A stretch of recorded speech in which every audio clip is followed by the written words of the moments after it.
Hey everybody, it's me, V, the Sepia Scholar, and I'm here to do a review and recap. Yes, there are spoiler alerts in here for Married at First Sight, season 14. I believe it's episode 4, Bliss, Brunches, and Brawls. Oh my. So, what do I think of the episode off top? I think Married at First Sight loves to drag out a damn, oh Lord, a minute in. They got me cussing already, love to drag out a storyline. There's a lot of people who are letting their crazy come out. There was a lot of Karening in this video. At least there was no dirty draws in this video. But I don't think these matches are gonna work out between Steve No Jobs, Mark the Shark that want to be married to everything, Lindsay who like Black D but apparently don't like black people. Allegedly, I'm gonna say allegedly, but that's how you come off, ma'am. Then you have Jasmina, who is super strict and has never dated anybody not long distance. What in the 90-day fiance is happening here? What is going on? And that was just a taste. And don't get me started on Alyssa and Chris. And yes, I said it. They're gonna say I'm mean, but guess what? They done set up this girl who was talking about personality and looks with, and teeth especially, that looks like her, but with a yup mouth. You sweet and everything, Chris, but your mouth ain't right. You can't control it. Go get help about it or whatever. But Alyssa is a nasty, nasty piece of work, and it's looking like she came on here just to be on TV. But with all that being said, let's get into the notes. Let's get through the episode. So, it started off. Well, they basically go on a honeymoon on this episode, and they also do brunches with the family. And so before they go on the honeymoons, they meet with the family to basically talk. I mean, and they've done this 3 times. Why are they doing this again? To talk about the people and blend in, right, with each other's families. So we come into the episode, and it's like the morning after they woke up or whatever. But before they do all that, they start off with a happy montage of them leaving the receptions, and everybody's all happy and hopeful, except for Chris and Alyssa, right? The episode opens with a peek into the first nights of each couple. They spend most of them spent it together. The first morning as spouses, they were super duper like excited, sweet. And you have Katina and Elijah Won, who, like, they're kissing, they're hugging, they're happy. And once again, it was so funny. I heard somebody call Katina wig, and cause she got a heavy wig on, and Elijah Won the cheater. I think it was on the Bald and the Beautiful podcast. It was hilarious. But either way, he's gonna tell her he's ready to let go of his playboy ways, but he keeps asking her if she's gonna take off. She's gonna take off. So I'm like, why does he think this lady is gonna leave him? She at least gonna be around for the 8 weeks they giving y'all that good ass check. And if it goes on even further, you guys the Young Couples Cam, have your own YouTube. She at least gonna stay there for the bag or whatever. She has a pretty decent job. I heard her say on the last episode that she does the retirement plans for the people who work for the state. So, she ain't gonna be that thirsty for the bag, but obviously she went on this show because she wanted a man, and here we are. We use a large one, no crazy self. So he's scared she's gonna take off. Then they switch over to Mark and Lindsay, Mark the Shark, and they talk about their mothers. Both these people have mommy issues, and that's why they put them together. There's about to be some mess. So Lindsay said that her mom wasn't at the wedding because she sent her a message saying not only wasn't she coming, but she sent her a nasty email about herself. And I'm like, as this episode goes on, I could see why everybody acts the way they are with Lindsay and why they talk about the way that they do. Everybody deserves a mom's love, but it's really becoming clear what's going on. Mark shares that his own mom has depression after her retirement and the loss of her husband. Basically, after she retired, she stopped wanting to get out of bed, and then it didn't help when the father died, and she went into a deep depression, and they tried to get her help, and she'd stay there for the help, and then she'd leave.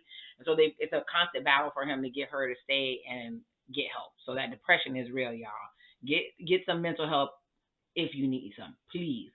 So, but that doesn't deter Lindsay. She thinks he's great.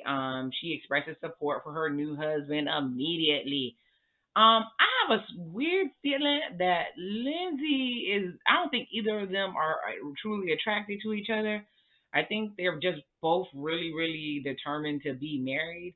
Because Lindsay keeps hinting at the fact that she prefers black men. Like when she was giving off her list of wants, she wanted some tall black and with a big D, right? Then she get Mark the Shark with his crazy eyes.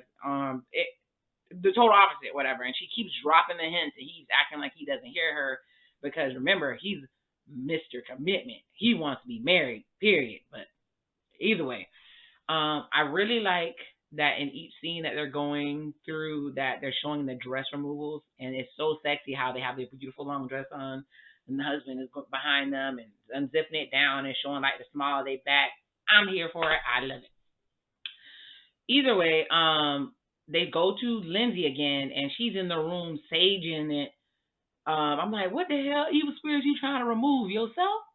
I guess, whatever. And she messes with the thermostat just so when her husband comes back, he can be burnt up and hot, and so she could cause some trouble. That girl is super, super aggravating. It gets worse throughout the episode.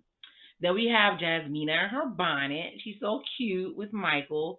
And they're just, hanging out, talking, getting to know each other. And Jasmina learns that her stepfather told Michael to be wary of being bossed around by her. And they both giggle about it.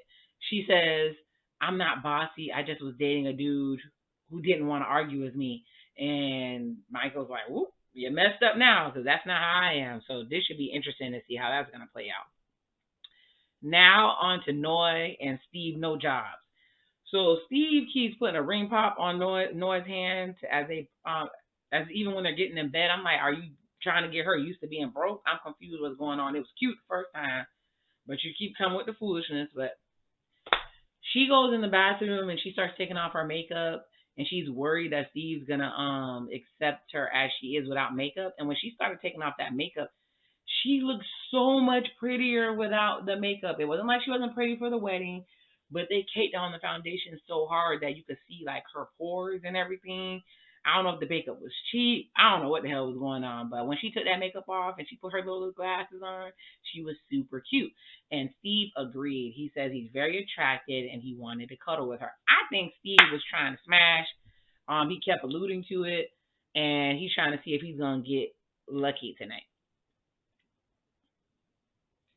Then we go to Chris, and he looks confused and lost as usual at what's going on, and Alyssa not wanting to talk about it. And Alyssa and Chris are going to sleep in separate rooms because she can't even stand the sight of that dude. He acts like he's completely in the dark, which he may be, about why she's reluctant to stay with him. And he thinks that maybe his friend said something. They play it, cue the music. All the violins came out. Just old man, whatever. And he looks stressed and hurt. And the fact that he said maybe his friend said something, he knows his friends are flawed. He knows how he is. There's something behind that. Where maybe we'll see it as it goes on because she keeps being nasty throughout the episode. So it's going to be really, really crazy. So the next morning, they end up enjoying breakfast together as they prepare to go to their families for brunch to learn more about their husband and wives. And the running joke is, Married at First Sight and Lifetime has to be making so much money off these people. And they gave these people a raggedy-ass continental breakfast, barely anything hot. They ain't even give bitch some grits. They ain't do none of that. They just gave them some granola bars and a little bit of fruit. It's cold in Florida, y'all. It's cold. So either way, Katina and Elijah Won are super cute as usual, but she sneaks to tell him that he needs work on his cuddling. So okay, all that fineness, all the muscles, and you don't know how to cuddle, Elijah Won. Come on now, come on. So Michael is scared. Michael is scared that Jasmina heard his snoring, and Jasmina was like, "Man, we were so tired from last night that I didn't hear anything. I was knocked out." And they start drinking coffee, and she drinks his coffee the way he drinks it, and he drinks it black, and she thinks it's nasty. But he's really enjoying her because, she has a sense of humor. She seems to be pretty open to him, and so he likes the fact that she's down to earth. Now we're back to Mark the Shark, and I think I don't know if they call, what the hell is Lindsay's nickname? Oh, Lindsay the Wild Card. Okay. Mark asked if Lindsay felt weird sleeping next to a stranger. And like I said, it's so obvious that Mark the Shark just wants a wife. They could have put him next to a paper bag with a sack of pillows and put a wig on it, and he would have been just all in. He don't give a damn. Then they go to Noy and Steve. They're super cute. I think they are the cutest couple. They're the cutest, and also Jasmine and Michael, even though Michael Eeyore ass, super depressing. And yes, I could talk about him. I'm Haitian too. He is depressing. I don't know what the hell is going on, but they're cute. Lindsay said she was comfortable, and he basically, back to, we're on Noy and Steve. Noy and Steve are super cute. Noy keeps talking about how comfortable she is, and he's saying that there's chemistry, but there was no sex last night. She starts telling him about her dog named Sushi, and that her dog is number one, and he's gonna be number two, and she's gonna see how he interacts with Sushi to see if he's good dog father material or father material in general. So here go these damn dog people. I think it was cats last season. I don't remember. But doesn't Mark the Shark has like 3 cats, and Lindsay has 2 cats. So I guess it's all types of animals. There's a zoo up in this bitch. So I don't know. Then it goes back to Katina and Elijah Won, and they talk about their past. And she's asking him if he had multiple girls. If you remember in the introduction special, she said she got a bunch of dudes that always had a bunch of women, and she was always a side chick. He goes, he couldn't be a cheater because there were no titles, just a lot of girls. And I'm like, that's how dudes set you up for the kill. They never give you a title. Whatever foolishness they do, they do not consider cheating. So he knows he might be acting crazy and lost sometimes, talking about ADHD. He knows exactly what the hell he's doing. He knows that he was out here in these streets. So she also says that she was a party girl and she had a fuck buddy or two. And like, don't judge me because we married already. She's like, oh, I got the ring already. So even if I was out there, you done bought the package now. You'll be all right. So they go back to Chris and Alyssa, and it's revealed that they talked privately last night about their wedding without any cameras. And Alyssa informs Chris that she got a bad vibe from him. She isn't confident about the situation, but still plans to meet him for coffee to talk some more. After they talk it through some more, Alyssa agrees to go through the process, and she doesn't want Chris to think she's not serious about the marriage. Alyssa is lying. She don't think he's cute. She got a problem with him. She won't say, she don't want to look bad on TV, but I digress. But it's super clear there's a massive disconnect happening. Like, the show is over before it started. I have no idea why she's here unless she just wanted a free trip to Puerto Rico. And I heard they got specials. You ain't have to do all this, girl. It's a mess. So I took a note to make sure I say this. So Alyssa is so worried about how Chris looks. I want you guys to take a good look at Alyssa. A good look at Alyssa. I'm going to say it now. I'm going to say it again. Alyssa and Chris look alike, y'all. They look like they could be brother and sister, all the way down to the chin. The whole face is the same. It's just the female version and the male version. So she don't think he look good. She don't think she look good. She's just worried about looking mean or bad, even if she is. If looks were so important, why did you come on this show? And then the producers ain't shit because they shaved the teeth again. They made sure to show her saying something about the teeth, and then they went straight to the grill again. That is wrong, y'all. That is wrong. She's sitting up here making all types of excuses. She's like, hobbies not compatible, life not compatible. She hasn't talked to this man for 5 minutes. They didn't even make it to the honeymoon night. When did you find out y'all wasn't compatible? You found out y'all wasn't compatible when you walked out and you was like, oh, hell no, I can't be laid up with this every night.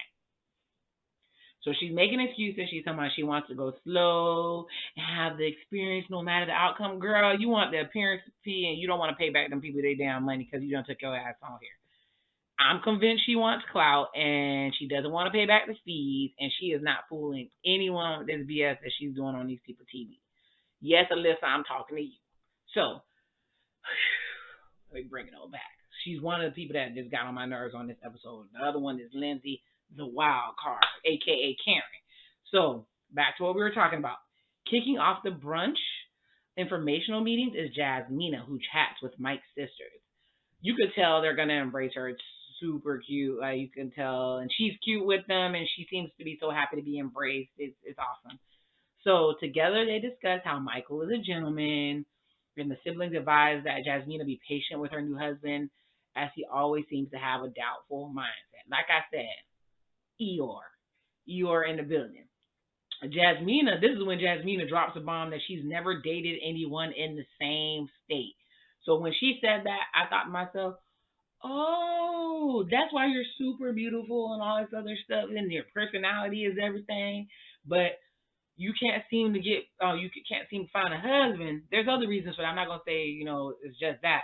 But she likes low maintenance relationships and to get her way. You got to think about it.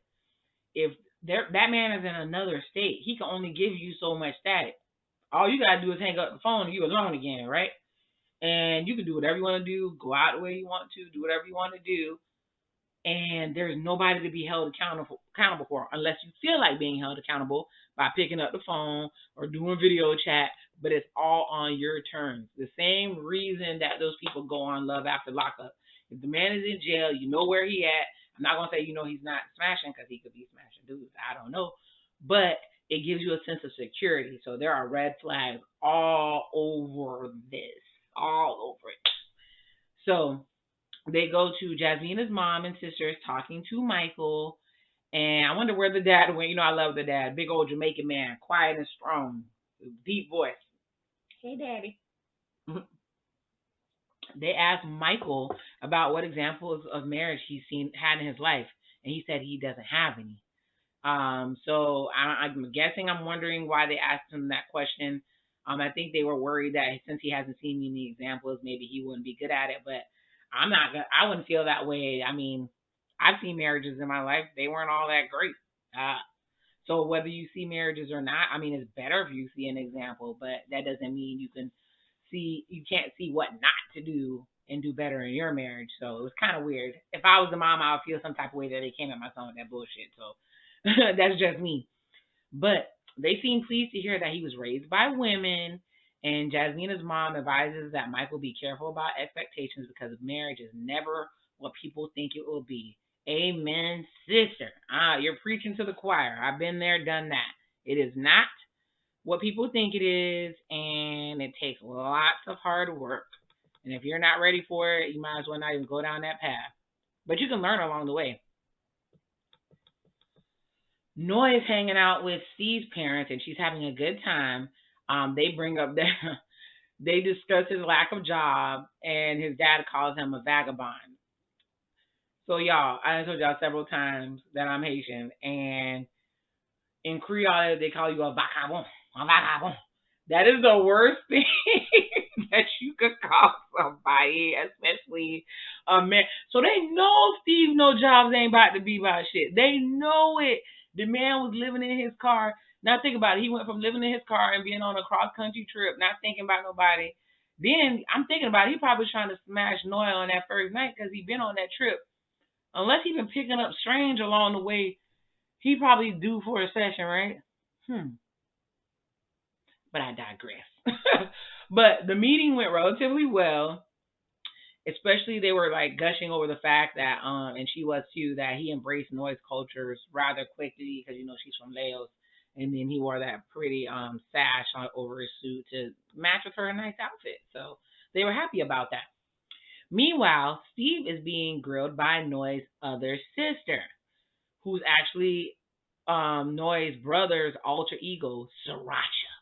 Now, Sriracha says she came out there dressed like that, or they came out there dressed like that, whatever, to get a reaction, I guess, to see if he's bigoted or not.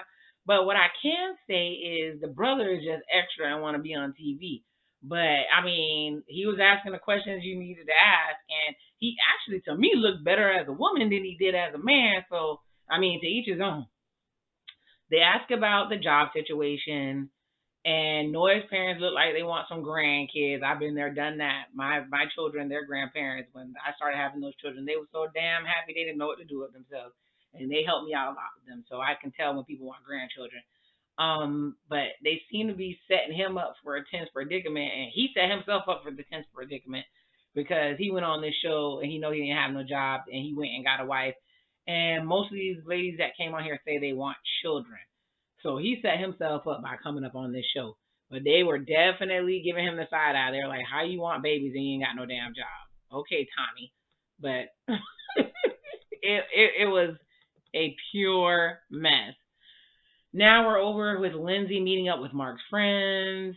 They keep talking about his mother. They ask her to break down his guard and help him experience life in a fun new way. I mean, if anything, she'll be setting him up for some raunchy craziness, probably a fight. But as for Mark, he receives a Lindsay survival kit. He gonna need that. He gonna need that. I do not like Lindsay, y'all. I was trying to give her a chance. I thought she was just a fun girl. She is irritating. And they give her they give him a no button because he's gonna have to tell her no when it's necessary, and he might need help because everybody seems to be afraid of this damn girl. Meanwhile, we're with Chris. Chris is quite open with Alyssa's mom and sister about the lack of connection and being put in the friend zone. And his mom tells him that, oh yeah, you guys are a great match. So I don't know if the mom is delusional. I don't know what the hell's going on. And that he needs to keep pushing to win Alyssa over. And he keeps asking if Alyssa liked him, and mom's like, oh yeah, she said she liked you, and da da da. I'm like, why are you lying, mama? You lying. I don't mean to talk bad about your mama, but why? Everybody knew she didn't like the man. I know y'all know that lady, and as soon as y'all saw him down on the aisle, y'all like, oh hell no, this shit ain't gonna work. Y'all know this, so why lie? But either way, the mama, you could tell Alyssa's spoiled because the mom was like, oh, leave her alone when she's mad, just let her process it and don't say nothing. I'm like, so if the person's mad, you can't try to work it out. You just gotta sit there and let them stew in their own juices, and you not getting your needs met. Chris, get the hell out of there. Escape. It ain't worth the money. It's not worth it. You look bad and get treated bad on damn TV. But anyways, Alyssa took her old chihuahua face ass down to the man's parents and told them that everything was all good, just lying all over the place. I'm sorry, I call her chihuahua, y'all. I'm just, the real feelings are coming out. Apologize. But she looked like a chihuahua to me. I'm sorry. But she's all about appearances. She's sitting there kind of quiet around the family. Who's sitting there saying that you're probably going to come second to his work. He's a workaholic. He's a real estate guy. He's always on his phone. And she's like, there it is. There's a reason. Why he come on here and get a wife if he knew he was going to make the wife second? Yeah, this is the reason. Come on, bruh. I got to call her bruh. She got me because, bruh, you just think the man not cute. Just damn. This is so, they dragging the hell out of this, y'all. I'm going to try to get through this, but they dragging the hell out of this. Over to Katina. Katina meets Elijah Won's family and is gifted with a cheerleader shirt because she is Elijah Won's newest cheerleader. So that was super cute. While Katina is happy with what went down with Elijah Won's family, Elijah Won is not fond of Katina's friends who treat him like a suspect instead of offering helpful information. They ask if he smashed. They're checking to see if he's serious. And him and the guy friend clashed. He basically called out Elijah Won, saying basically Elijah Won's not here being serious. He's here for clout or for attention. And that may be true. I think Elijah Won is super like goofy and immature, and that's why he comes off wrong to people. I like Elijah Won, and I think I guess why we're going to refer to another dog. I feel like he's going to be like a little loyal puppy to Katina. He's going to be chasing around. I don't know if you ever seen Scrappy Doo, but that's what he reminds me of. Scrappy Doo, just chest puffed up, super energetic, just, come on, Katina, let's do this. We in love, let's do this. That's what I get when I see Elijah Won. With F-boy haircut, which you can tell he cuts off towards the middle of the season, right? So we're going back to the hotel room, and the couples learn that their honeymoon will take place in San Juan, Puerto Rico. They receive gift baskets and gear and information. Elijah Won was like, oh, you never been to Puerto Rico? You know how to dance bachata? You know how to dance salsa? And it was so cute that he tried to teach her how to dance because she said she had two left feet while they packed. Meanwhile, back at the ranch, Lindsay shares tips with Mark about traveling, and she brags that she's been to Puerto Rico 7 times, and he's saying he's gonna eat a burger, and she's like, "Nah, you're gonna eat calamari, you're gonna eat this, you're gonna eat that. You can't eat a burger." So pay attention to that. Pay attention to what she's doing to Mark, and it's gonna make sense later on in the episode. Meanwhile, Alyssa agrees to go with Chris, but isn't thrilled about him turning into a yes man to keep her happy. So she don't like the man, but she's upset that he's trying to make her comfortable. And like I said, I put right in the notes. That's how y'all know I really feel it. Alyssa looked like a sleepy chihuahua in the face. She looked like a sleepy chihuahua in the face, and she thinks she's a Kardashian. It's a no for me. So she keeps making excuses, and she tells him to his face, "Oh, y'all go to Puerto Rico? I have a great time going on the trip and being with the other couples. So you came on here to get a trip to Puerto Rico. I'm sure you can get a trip to Puerto Rico for $105 on Spirit. Why is you playing with this man? Why are you playing in these people's face?"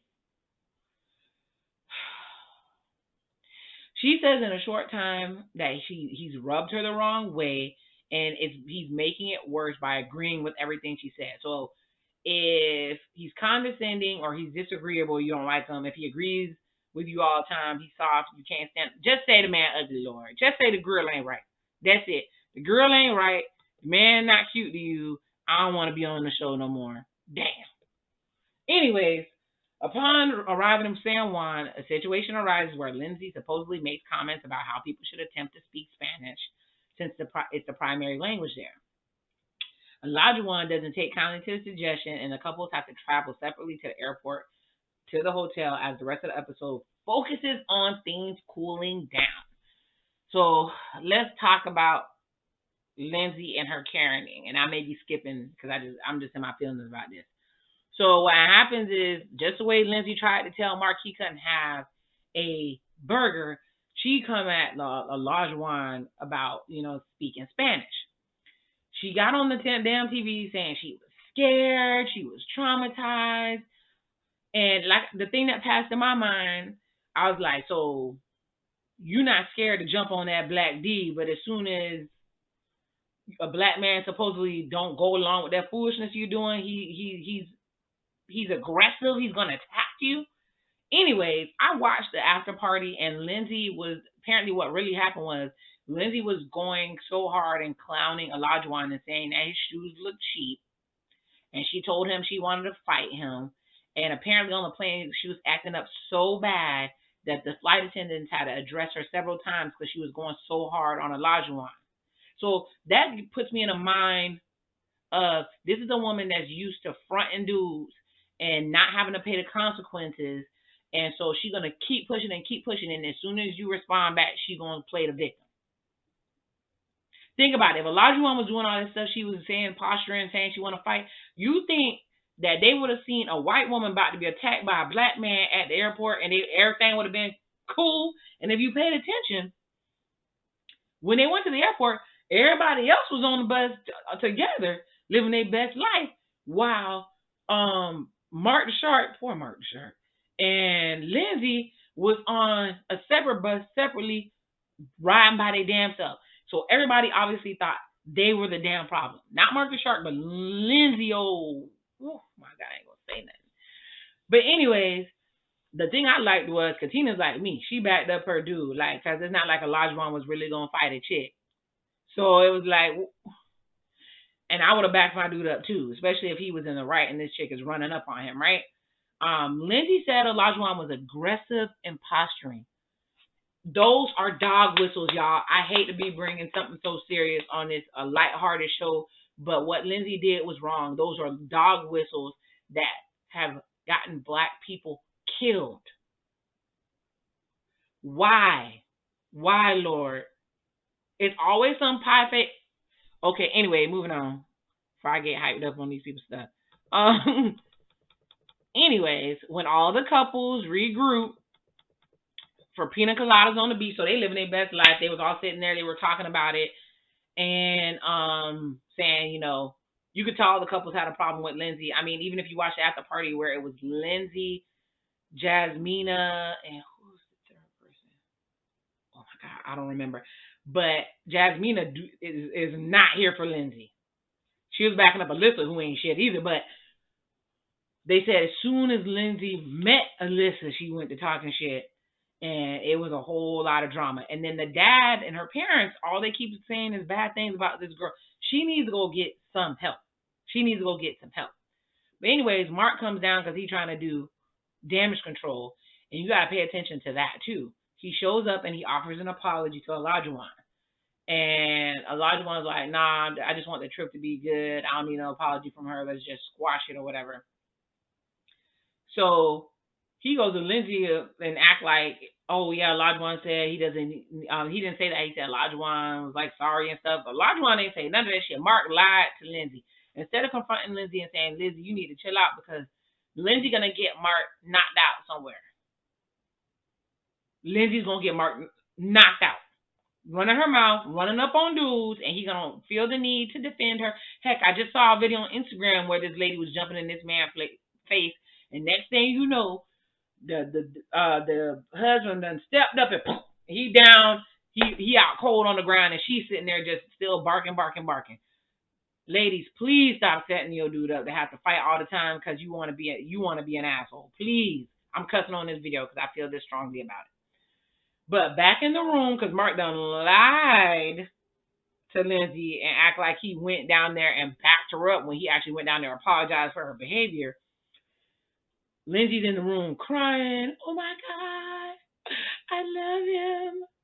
Oh Lord, he backed me up. He's so supportive. Oh my God. I'm like, dude, this lady need help, y'all. This lady need help. But anyways, like I said, Elijah Won did agree to make amends, but Katina said it's a no for her. Once you cross her, that's it. Katina said, I'm not here for it. Elijah Won like, let's be on our honeymoon. And she's like, hell no, that chick is dead to me. I'm over here vibing. I would have been the same way, whatever. And you don't see the couples together in the same vicinity after that. Back to Alyssa and Chris. It started at the airport. Alyssa apparently walked past Chris at the airport and didn't even acknowledge he existed. And she once again stayed in a separate room from him. So he confronts her when she finally comes back to talk. He confronts her and be like, and he's like, you're not even trying. She's like, are you saying I'm not trying? You're calling me a liar. Oh my God, you're calling me a liar. Are you saying my intentions for the show aren't good? And it was like, he had none of that. Your conscience getting at you, girl. Your conscience is getting at you. That's why you stormed off, because your conscience is getting at you. You know you brought your chihuahua face ass on here to be on TV, and you had no intention, unless that man was fine, to even try to work this out. You ought to be ashamed of yourself. She was gaslighting. She was more focused on him calling her a liar, where she is, and she just wanted to play the victim and cry. So that's how the episode ended. As you can see, I was very passionate about this episode. These people got on my damn nerves the entire episode. There was a couple of good parts. As I said in the beginning, I thought it was cool that Steve and Noah are getting along, even though he ain't got no job. Jasmina and Michael, I think they're gonna work it all out, even though she has those interesting red flags, and he can be Eeyore'd out, depressing, right? Mark and Lindsay are a train wreck. I don't think they're gonna be together on decision day. It's gonna be mess. And Katina and Elijah Won, we got the cheater and we got the party girl. Somebody gonna cheat. Something gonna go on. All hell gonna break loose. And if I missed a couple, I'm sorry, but I think I got everybody. And of course, Alyssa and Chris, which they don't even need to go any further past this point. With that being said, I'm caught up. Love you all. Until next time, Sepia Scholar out.